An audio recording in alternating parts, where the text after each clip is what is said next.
Good day everyone. Ngayon nga meron kaming serve kaya andito na naman ako sa inyong harapan. Yan guys, tamang papogi lang kahit hindi naman pogi.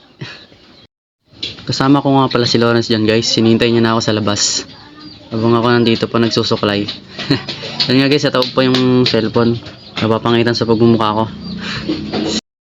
Dito nga guys, malapit ako matapos. Pero bago yan, asim sign muna guys.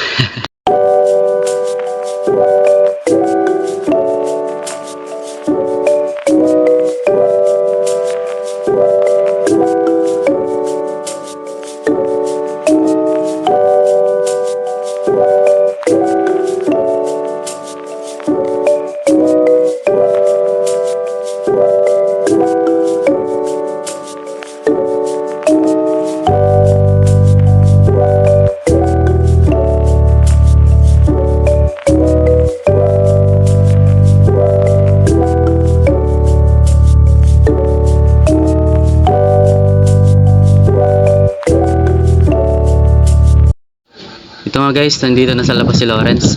Inip na nga daw siya kakahintay sa akin. Babatoy niya na nga daw sana yung bubong namin eh. Shy type nga yan si Lawrence guys, pero napaka-poging nila lang yan. Wala ka na. Tamang lakad nga lang kami dito guys. Maaga pa naman eh. Dito nga lang pala kami magsaserve sa chapel namin.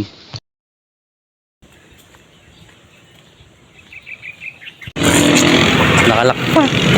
Nakalak face. Kukanin ka mga tayo susi. Hindi ako. Gano'n na. Ayan, okay. Saan ba dito?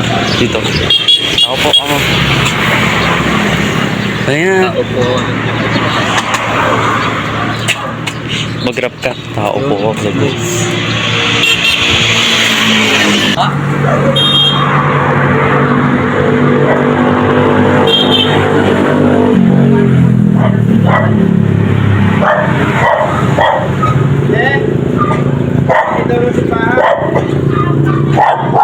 Ito nga guys, nakabukas na pala yung simbahan. Nagmukha nga kaming ewan.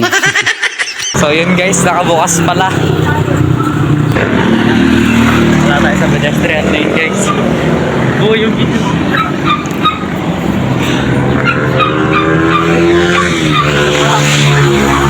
So yun guys, hindi kami papanaliksik. Nakabukas na pala siya guys. It's a prank lang. Isa lang pala yung nakapadlock.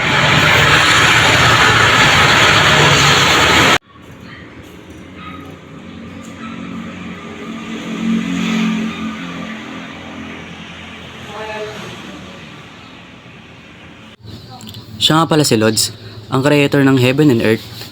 Kung pagbibigyan kanya ng pagkakataon na bumalik sa nakaraan at baguhin ang mga mali mo, babalik ka pa ba?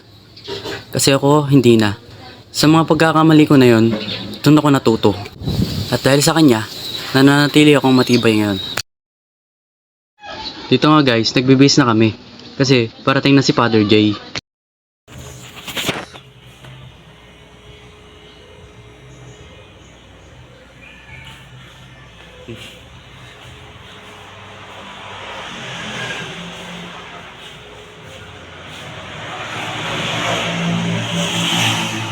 Waiting na lang sa tao guys. Dito nga guys, hindi na kami nakapag-video kasi dumating na si Father.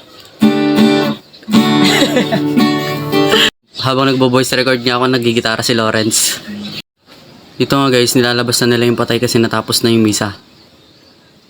Nakikiramay nga pala kami sa pamilya ng Remillo. Sabi nga ni Father Jay, walang rewind ng buhay. Kaya gawin mo ang bagay na kung saan ka masaya at alam mong tama. Sa pagbuhos ng ulan, sa haplos ng hangin, alaala mo ay nagahulog sa pisngi. Then guys, what's? Tapel, una na po kami. Una na po kami. Sige po, salamat po.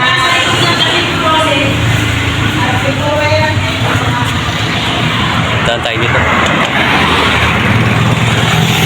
So yun guys, nakauwi na ako ng bahay. At hanggang dito na lang. Nasayang ko na naman ang bawat minuto ng buhay nyo.